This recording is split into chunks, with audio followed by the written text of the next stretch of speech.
everybody. Scott Luton with Supply Chain Now as we continue our coverage of the SAPICS annual conference here in beautiful Cape Town, South Africa, meeting with all the movers and shakers across the industry, at least a lot of them, like my friend here, Esther Ndichu, who is with People That Deliver. Esther, how are you doing today? Good, thank you. Very good. Happy to be in Cape Town. Yes, it is. It's a nice time, but you know what?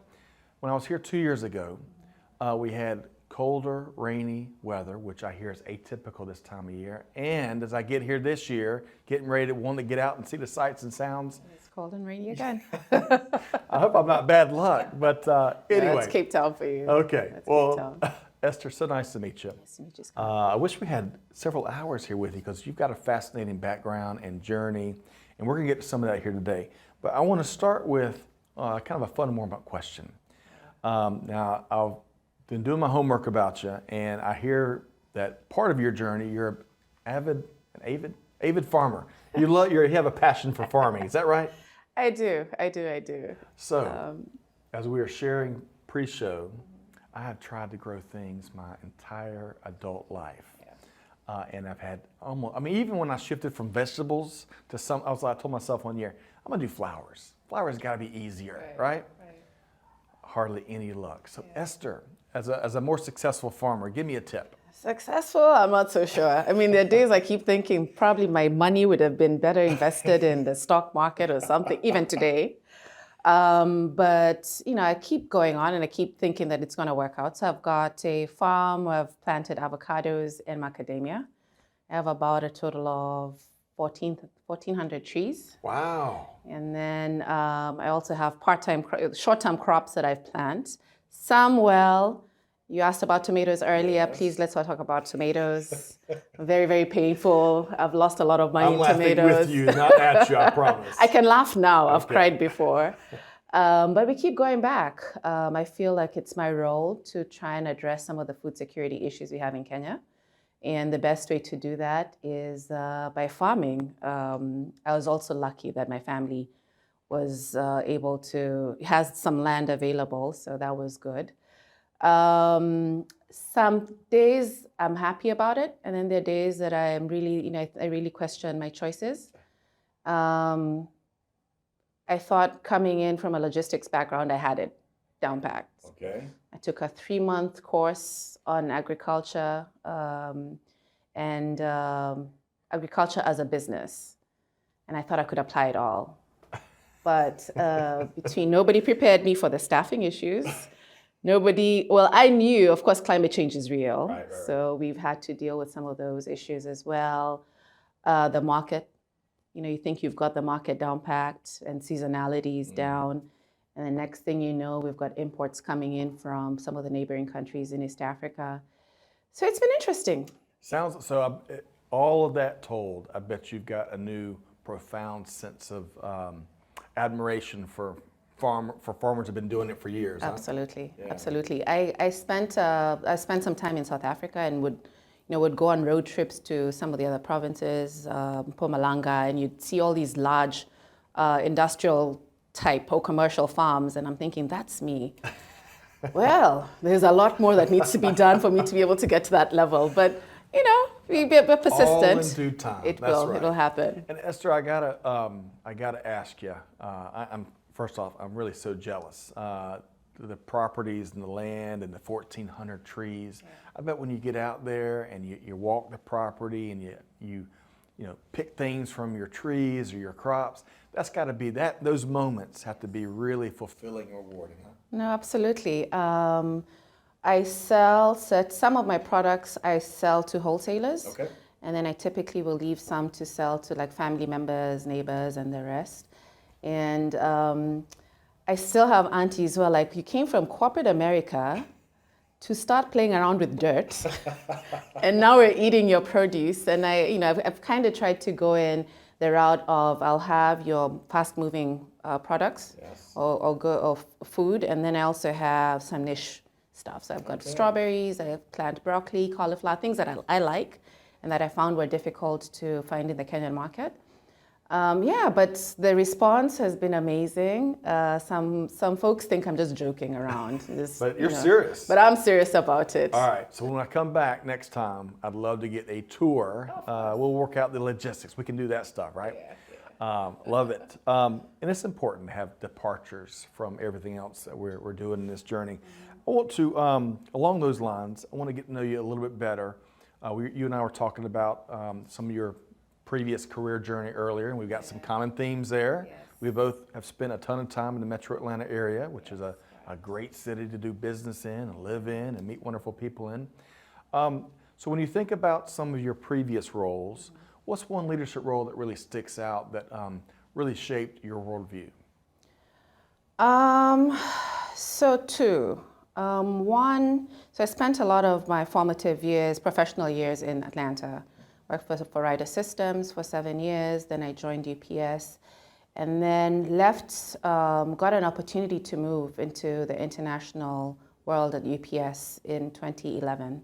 2011? Yeah, 2011, 2012, and moved to Brussels. So then that just kind of opened up my career options in the UPS International. My role in South Africa. So in 2018, I got an opportunity to be the managing director for UPS East and Southern Africa. Wow. And that was a big opportunity for me. One, not only because I'd always said I wanted to move to work in the continent. Believe it or not, I have been away from Kenya or Africa, living and working in Africa for almost 30 years. So I left to go to college and I just never went back.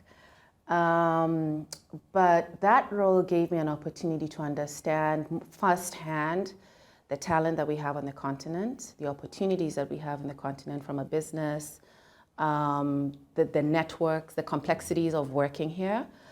And on top of that, I mean, I was the first Black managing director, Black female managing director that they had on the continent. So there were 4 different business units on the continent. And so from a leadership perspective, tried me. It was a challenge, but also acknowledge the fact that, I had it in me to be able to manage a group of people. From a local talent pool, it was the first time my staff here had a woman leading the organization, a Black person leading the organization, male or female. It was also the first time that we had the largest diversity within our business planning group. And what that did, it showed them that there is an opportunity. They could grow within the organization. I was able to intentionally focus on diversity projects that allowed us to bring in younger people into supply chain in the country. And at that point, by the time I was exiting South Africa to move back to the States, I was sure that I needed to move back to Africa. This is where I need to be. I thrive being on the continent. The energy is palpable. It's just where I thrive, and I feel like I can be able to give back more.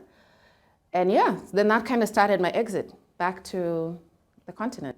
That is remarkable, and we really need more hours to dive more into that. That's a very emotional discussion, by the way. Yes. So that one gets me all, a very important part of your overall journey. I want to ask one quick, before we get to people that deliver, to be the first Black female and break those barriers that you were talking about, that proverbial glass ceiling. As we've been interviewing over the course of years, when I meet with female leaders in the industry, a lot of them talk about the see it and the be it. Yeah. And they love to be able to fill that spotlight to help those that can see that they can elevate up the career ladder and not just be in the industry, but command industry, so to speak. Your quick comments on that. So I'm on a panel actually tomorrow on the women in leadership in supply chain. And as I was preparing for it, one of the things I just kept thinking is, once you get there, what are you doing for everybody else? And it's not even, we typically think about our junior employees, but it's even my peers. I'm here with one of the ladies that reported to me out of Cape Town. She's the one who picked me up from the airport. And we've just had a fantastic few days with her, catching up on her journey since I left, the experiences of us working together, the fact that I was able to challenge her and elevate her in a way that she was not able to do so before, even though she's South African. I feel like it's our role once you are in that position to make sure you're able to elevate others. I think there's a phrase we've been saying, once you have a seat on the table, pull a chair. Yes, yes. And bring somebody else along with you. And for me, that's been very, very important through my journey, because that was given to me, that opportunity was given to me as well. Esther, I love that phrase. And I wish I could be a fly on the wall as you and your former colleague are enjoying each other's time. But I really appreciate that responsibility you shared of leaders that when they make it and they break through, that's great. Let's celebrate for a minute, but what are they doing to give forward, so to speak? All right, so I told you pre-show, I shared with you that I'm a big fan of people that deliver. We've had a variety of folks, I think over the years, especially Dominique Zwinkels, who joined me here 2 years ago. So if you would, for some of our audience members, newer audience members that may have missed those earlier shows, tell us, if you would, about the organization's mission for People That Deliver. Okay, so People That Deliver is a coalition that focuses on the professionalization of the health supply chain workforce, predominantly in LMICs, low middle income countries.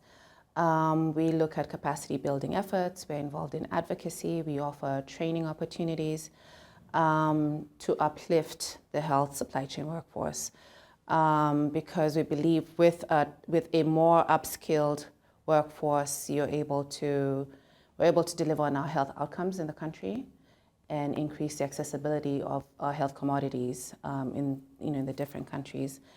We've been active in 35 countries so far, and our coalition is made up of about 29, I think as of last week, we're about 29 organizations that are all focused on ensuring that we can be able to elevate the health supply chain professionals within the countries.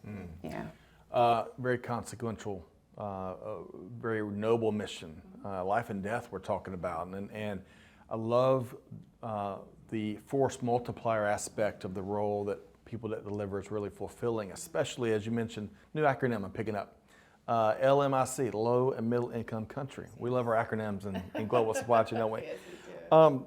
All right, so your role as Step 2.0 coordinator, if I've got that right, with People That Deliver, tell us about what you do. So Step 2.0 is a strategic training enterprise program that was rolled out by PTD. So it is our signature leadership program, and we call it it's a change management program that focuses on working with leaders within the supply chain, public supply chain space in different countries, to allow them and provide them with the technical skills that they need to be able to receive to operate at an optimal level. Our premise is working with the private sector.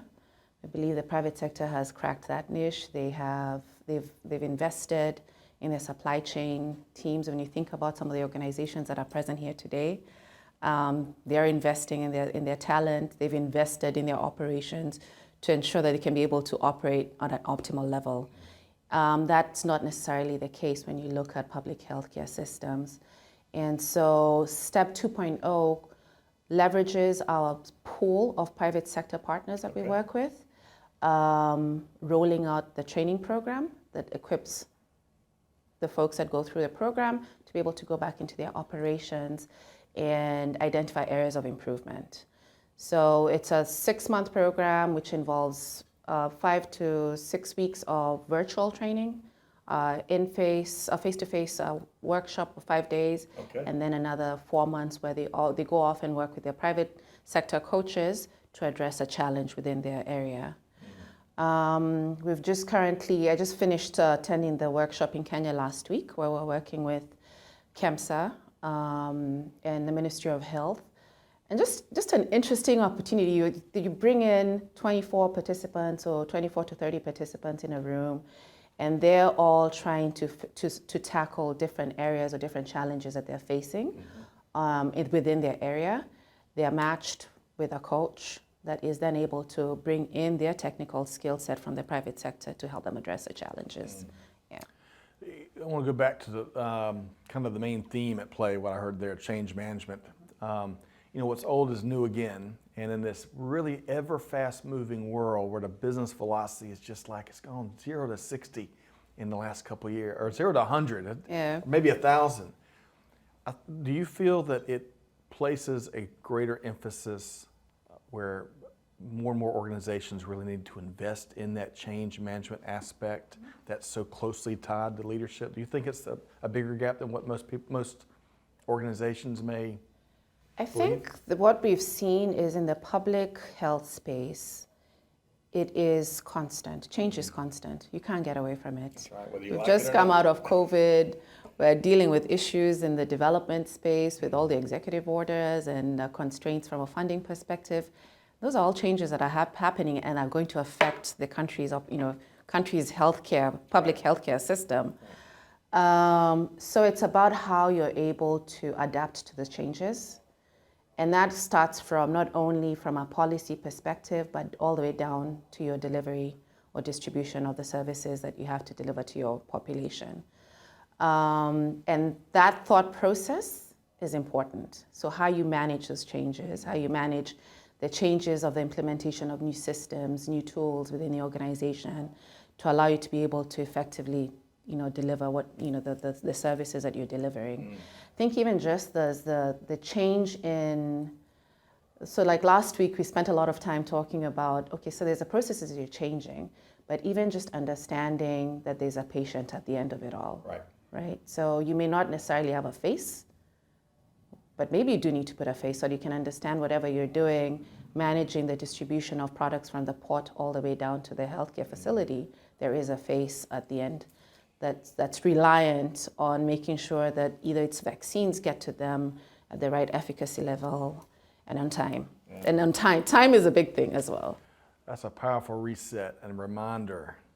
The patient, everything we do, every decision we make, all rolls up into life and death decisions for so many folks counting on what we do. By the way, do you have an opening in your training? Because I'd love to maybe get a chair, maybe be part of the program. Absolutely. You accepting? So are you coming in as a coach or are you coming in as a participant? A student. I need all of what you just shared a minute ago. Okay, I want to talk about this TED Talk you gave. I bet that was, out of all the things you've done in your career, I bet this was a special moment. One of the messages you really dialed it in on is this theme of logistics as a force for good. I love that, and I wholeheartedly believe in that. It's one of the reasons I love the world of supply chain so much, right? Because nothing happens these days without global supply chain and all the wonderful people that make that happen. So I want to ask you about that theme, logistics as a force for good. What's important for the world to know about that theme? So interestingly, when I was thinking about it, I watch it every once in a while when somebody reminds me did a TED Talk and I cringe. I'm like, oh, so young. But, so that was in 2016. Okay. 9 years ago, and still very relevant and still very applicable. The focus was on food security and the fact that hunger is a logistics problem and not a food problem. And we're still facing the same issues. I revisited it a few years ago during the Ukraine crisis. We saw what happened. We're just talking earlier about the Suez Canal, when the Suez Canal was blocked. So there's all these other things that are happening that are showing you that it's still a very, very relevant topic.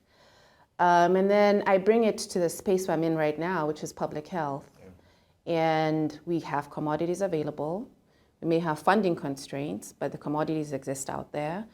But we're still facing the same challenges. So in this whilst my TED Talk was focused on the reverse logistics of getting the food from the farm out to the market and all the challenges that you face in between, in the healthcare, we're now seeing the reverse, which is getting it out to the patients at the end. Right. So logistics is an integral part of our community and our society that we can't get away from, and that we need to continue investing in to ensure that we're able to face or to tackle a lot of our social problems.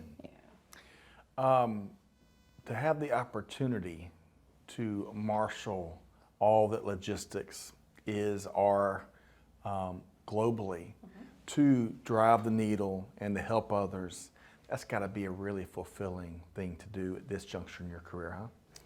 Yes.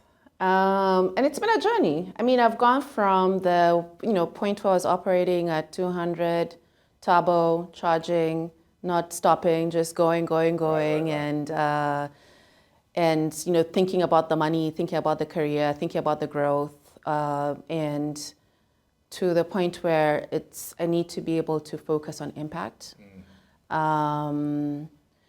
There's value and something that's very fulfilling about being back home. I keep going back to that because that's where I am right now. Right. That's where I am at my journey right now, is what's important. Family is important. Peace of mind is important. While still making an impact, right? So just being able to find that balance. It's tough to find that balance.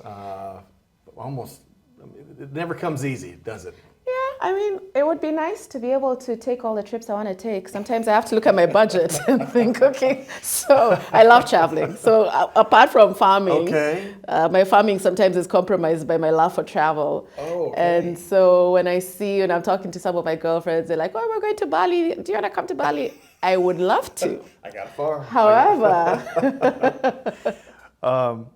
So back to that TED Talk. I know you said it was 9 years ago. And I also liked what you said. When you go back and look at it, although everyone else loves it, you kind of cringe. I'm kind of the same way. I don't like going back and looking at old stuff I've done, if I'm being honest, right? But give me one piece of advice for other folks out there that haven't done a TED Talk yet, or they haven't done that first big keynote yet, or whatever that big opportunity is for them to communicate a really important message from them to anyone listening, especially in person these days. Yeah. What's one tip you'd offer up? I think you need to be very clear on what your message is. There are multiple stages out there, I think. Is stages a word? I think it is. Hey, I make up words all the time. We'll make it a word. There are multiple forums out there for folks to share their message. And I think you just need to find that forum that is appropriate for the topic you want to share. It needs to be very clear, needs to be well thought out, and authentic. Yeah. Folks are looking for authenticity now, right? So just find the right forum for yourself and go for it. I had a friend approach me in December. She was doing a speech in Kenya. And so we've got a platform called Engage, and they bring in, they'll pick a theme and they'll do talks like every month, maybe every quarter. And so she was selected to talk about her history, her life, or whatever. And so she reached out to me as a coach. So she had a coach, but she was like, until I get validity from you and you tell me that you think this is good, I'm not getting on that stage, which is a lot of pressure because she was actually really, really, really, really good. Yes. So find your forum and make sure you've got a clear message on what you want to share. Yeah, that's such a great message, and it's so true because clarity is indeed a superpower. And I know we all struggle with different aspects of communication. But when you can really dial it in and make even the simplest or even the most complex messages ring with clarity, that's a gift. It's also it's not something you have to be born with. You can work and develop your capabilities. Right? We refined my TED Talk with a professional speechwriter. I mean, look, now this is me now letting in the secret out. It took us a while to get to the actual title, we kind of knew what the substance was going to be, Yeah. but it took a while. It took a while to get to that point. And you need that because folks don't have that attention span to listen to a long story. So true. Nope. And it's even getting worse now with social media. So it has to be short, succinct, and to the point. Yeah. The other superpower, storytelling. We'll have to tackle that on the next time you're with us, Esther. As we come down the home stretch here, I'd love to get, especially now that, as you said, you're back home. I think you're really enjoying being in Kenya, where you grew up, I believe, right? And then you went to college and you had a big career, and then to come back here and spend time with family and your property and the crops and all, got to be really special. What's one thing that more of the world needs to better understand about the supply chain ecosystem across this beautiful continent? It's not a one-size-fits-all. The continent is complex, and even with as much as we've seen investments in technology and startups coming up in the continent, which we do have a very rich young population that's always trying out different ideas, those ideas exist. So for one, those ideas exist, right? And from an investor perspective, come invest in the continent. The solutions aren't going to come. We hope they would, but they need to come. They need to be local solutions, yes. And they need to be customized for the local environment. I feel like there's a lot that's gone into play from when you look at tackling local issues. We have a lot of foreign investments and foreign ideas that have also come in. Some have worked and some haven't. But I just feel like we should be able to tap into our local talent. We're in Cape Town. This is like tech capital for South Africa. Kenya is the same, tech hub. And you're seeing really good solutions coming up in a lot of the other big cities. You go into Lagos, you go into Accra, Ghana. There's lots of opportunities that are coming up, and lots of ideas that are coming up from the continent. Yeah. So come here, be here, do business here, hire here. I mean, so much opportunity. Yes. So much opportunity. Absolutely. Young people that are looking for jobs. That's right. Yeah. And willing to innovate and try new ideas and put themselves out there. Yeah. I want to make sure, Esther, I really wish we had a couple more hours. But yeah. Esther Ndichu with People That Deliver. Let's make sure folks know how to connect with you if they want to follow up with anything you've shared here today. What's the easiest way to do that? LinkedIn. Okay. I'm on LinkedIn often. I don't post as often as I should, but I'm on LinkedIn. So yes, Esther Ndichu. Esther-Ndichu. Okay. Yes. It's just that easy. Find them on LinkedIn. We're going to try to make it even easier for you to connect with Esther. Include your LinkedIn profile in the show notes. That way folks are one click away. Esther Ndichu with People That Deliver. Really enjoyed our chat here today. Look forward to the tour next time I come this way. Welcome. Folks, you bet. Hopefully you enjoyed this conversation with Esther as much as I have. Stick around as we continue our coverage from a wonderful conference, the SAPICS 2025 Annual Conference, where we're meeting and diving into all sorts of conversations with movers and shakers just like Esther. Stay tuned as we drop all the rest of the episodes on YouTube.